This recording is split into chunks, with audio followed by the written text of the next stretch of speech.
Le vrai analphabétisme, c'est celui de Eric Owonangini. Mais ce type-là, il est incroyable. Non, non, je vais vous dire une chose. Parce que c'est lui-même qui a choisi ces termes. Il dit qu'il est une hyène. D'accord. Oui, c'est lui. Mais de là, le traité d'analphabète, vous dites... C'est l'analphabète. L'analphabétisme réel, c'est lui qui l'a. Et tôt, attendez que je vous disais tôt. Avec une bibliothèque en termes d'ouvrages assez important. Il a écrit quel livre, au fait? Mathias? Oui, pas un. Non, bien plus qu'un. Pas un. Bien plus qu'un. Il a participé à des livres collectifs. Je ne pense pas qu'Owonangini ait un livre écrit par lui-même.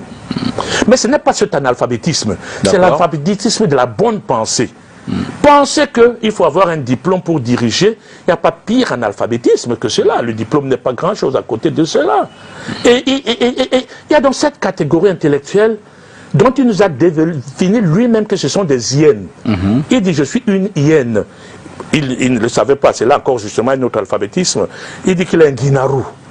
Moi je me souviens de cette fable qu'on avait Samba tue le guinarou. Il dit moi le guinarou flétrissant et tout. Mais d'abord il parlait comme l'écolier limousin. Je ne sais pas quelle langue il parle d'ailleurs. Eric Owonangini, il a beaucoup d'autres chants. Comment Eric Owonangini peut rentrer dans une polémique et dire qu'il ira jusqu'au bout contre tout?